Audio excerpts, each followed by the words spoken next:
Hey guys, it is Tim and Shana from Punk Rope, and that is Shana doing her thing. And so we thought in this video we'd do a little departure from the usual tutorial, as Shana and I and all of you are getting a little bit older, and some of us entering new decades. We thought it'd be kind of cool to do just some conversations about jumping at different stages of life. So I know it's kind of rude to say, but Shana is now over 50.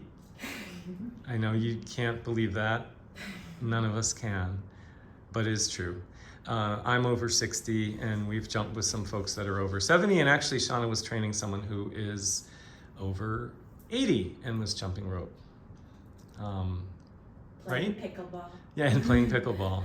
So, so for this first conversation, who better than Shana to talk to? Because she is the jump rope queen, and she's now, beginning of her 50s, and is still jumping up a storm. We had class last night, and she was awesome as always. So, anyway, I just thought, let her say in her own words, and I'll jump in with some questions here and there if it seems appropriate. But she's been jumping now for how long? Almost 20 years. 18. Okay, so almost 20 years. I didn't start until my early 30s, so. Yeah, so do you think of that as a later start? Absolutely. Yeah. I don't remember jumping. I might have done it a little as a kid. Yeah. And then I had, as Tim knows, I came to the first punk rope class with the jump rope that was way too short. So I would do like a minute of some awkward thing that seemed like jump rope. Yeah. And I always liked the idea of it, but just never really got a chance to really start doing it. Yeah. So I So started do doing you punk rope. think physiologically it's different starting in your early 30s in terms of like wear and tear on your body and things like that, or not necessarily? There's a lot of factors. Yeah. I'd always been active, Yeah. and too long to explain, Yeah. I wasn't a runner or anything like that, but I always would try to do aerobics and dancing Right. stuff. Yeah. Did that as a kid. Yeah. So, but not a lot of, high intensity. Right. Yeah. Until then, actually, Okay. I increased my intensity when I got involved Yeah. in training, and doing more jump rope, which I think was just the right time to do it. Okay. So, Right time in your life, yeah. or the Certainly great if Yeah. you jump rope from when you're a kid. Great. Sure. I can't speak to that. Yeah. Although we had a lot of people join our crew who were like junior Olympians, and it's always amazing to work with them. But Yeah. I'm gonna put aside any other fitness factors that may, put you where you'd have a slower progression to doing, any high volume, Yeah. or even, adequate volume to be like, progressing your fitness, trying not to be too technical. Yeah. Yeah. And for the most part, just like have an activity that you enjoy. So that's essentially what rope jumping Yeah. really came in at a good time. I loved doing it. Prior to that, I would kind of just jump around Right. doing silly aerobics. Yeah. And Yeah. adding the rope, is a really great addition of something that you have to coordinate as a skill. Right. Really use Right. your brain, and that's why I say it's just about the right time. Yeah. You can always start to learn a new skill, but there are times when it's easier. Sure. Yeah. Yeah. So starting to do that, and doing punk rope, improving my skill for jumping rope, and doing it in such a manner that's enjoyable, Mm-hmm. effective, and also now that I'm 50, able to modify to be impact enough to be, you want to have an impact activity, body weight for Yeah. stimulating your bone growth. Yeah. Swimming and biking are great aerobics, but they don't do, maintenance of bone density. Right. And you don't have to do rope jumping. You could just jump. Sure. But Yeah. the rope adds this great, Yeah. fun, maybe not for everybody, but I Sure. love it. Yeah. Skill to master, and then you have,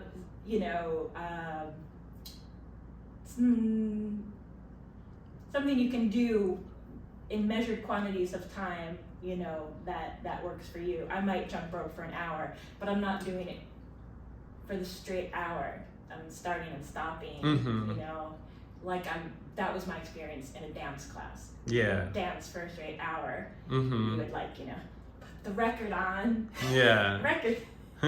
And then try whatever routine steps, and you started, and you would learn little small parts of a skill. And that's how rope jumping is. I'll work on one part of a skill, turning, the first time I did a double side swing. Yeah. And then incorporating that into flowing into doing my basic jump, Right. jogging. And I'll often use songs as my length, like we do in punk rope. Yeah. I'm gonna vary it from anything from a minute to 6 minutes. Right. Generally not more than 3, and changing up the steps. So that's why I find it enjoyable, because it's that variation, and you can control the impact. So now, what would you say to someone who is either in their 50s or their 40s, and this is a new activity, and their concern is that because of the jumping they might hurt themselves, or they might have a pre-existing condition that would be exacerbated? Is there strength training? Yeah. Okay. That's why I say, I can't just say, anybody could jump in, and rope jumping would be your magical answer to your fitness issues. Yeah. Everybody's on their own individual journey. I have my own orthopedic issues.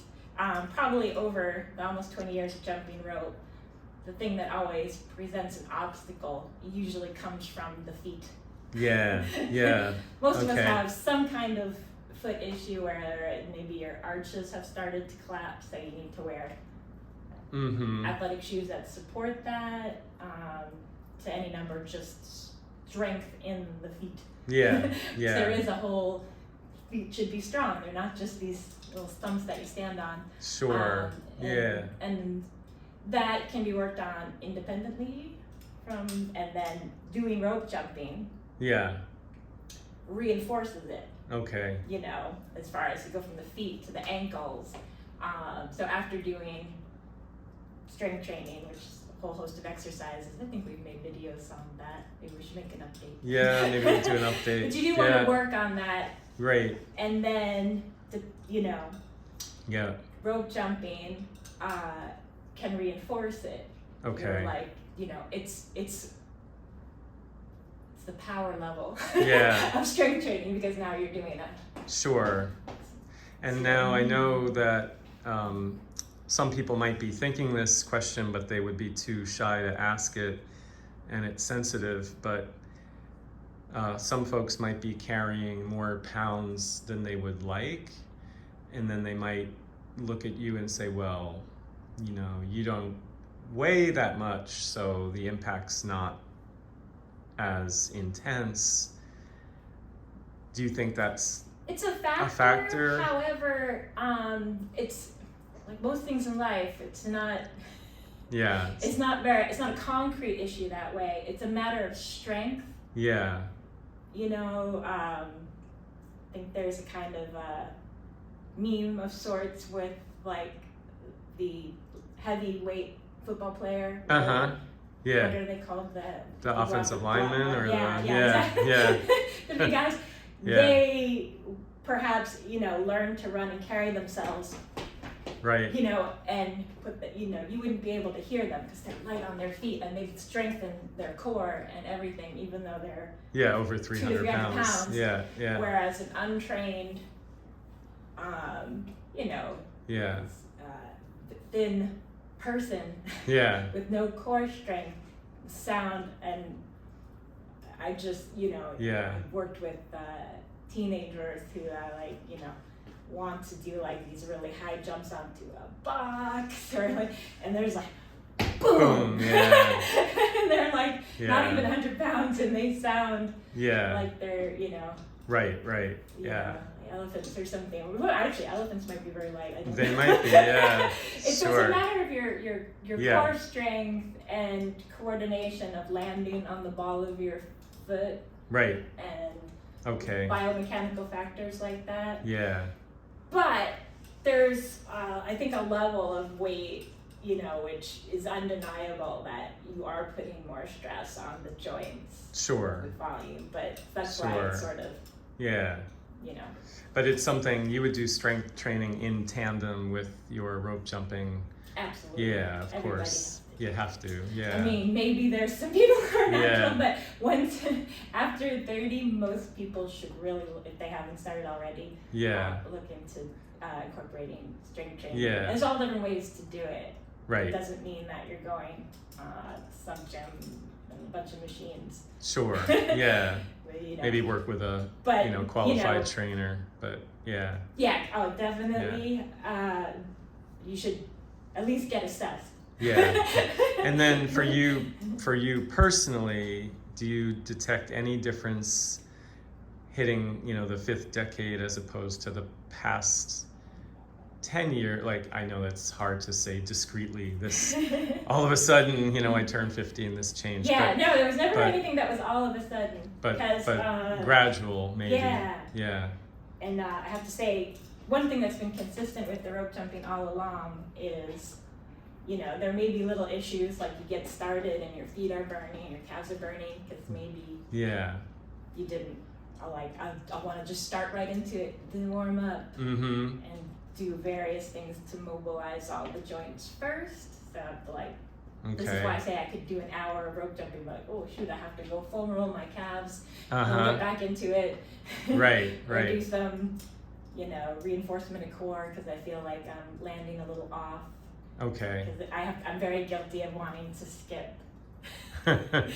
Tim wouldn't think so, because he sees me Yeah. always working on it, but really focusing on what's necessary to keep your Yeah.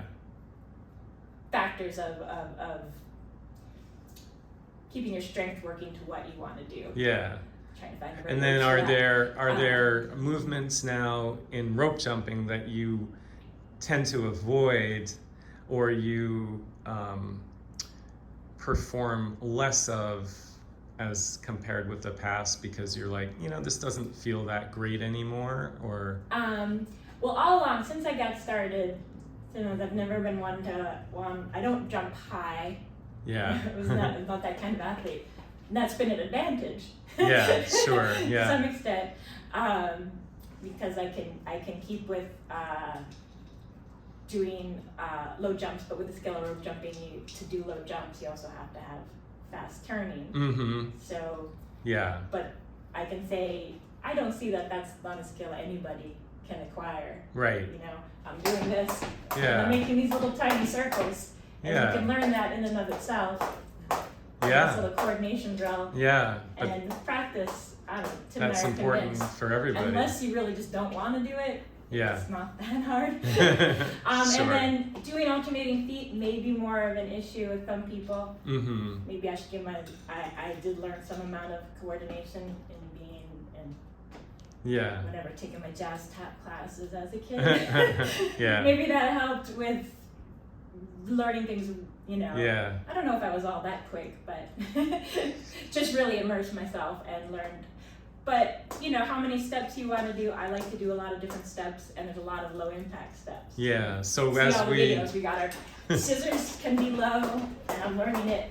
yeah. That I can remember trying to learn on that side, swinging to the side. Very So specific as memory. we wrap this up, what so are you the can cut to the chase. what are the What is steps that terrible? or no, the opposite? What do you like to do Oh. now? What I feel like I should point out what. you can show, or you can either or both. If I ever have to, Both. we do workshops where, compared to say 10 years ago or so, demonstrating bad form, Uh, which is yeah. not necessarily. I don't think anything's bad form, you know, you're doing whatever.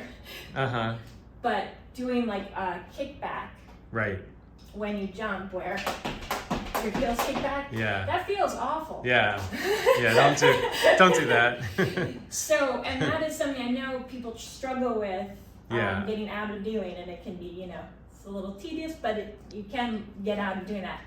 Easy for me because it feels terrible. Yeah. Yeah. So Yeah. that's So you want to definitely avoid it. something I avoid doing. But in Yeah. terms of say wanting to try to do, and then double unders, of course, you jump a little higher. Yeah. But you know, that hasn't been an issue. So being aware of surface and Right. Yeah. footwear is important. Yeah. But what I like to do, Yeah. gosh, I like to do a lot of switching around. So probably because unconsciously I'm giving myself a break. So the turn to backwards, Yeah. you know, is like this little thing where, oh, now I'm not really jumping. Sure. I'm just stepping and pivoting. And little pivot. Yeah. See how Yeah. that works?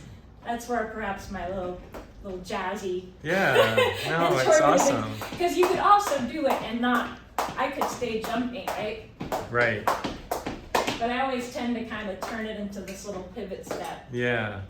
which is how one can modify. But again, you can sort of practice the coordination of it. Yeah. Well, I think early on, somebody we listened to said the rope is your dance partner. I wish I could give that person credit. I can't remember his name, but I think it's true. And it's one of the things that makes it fun.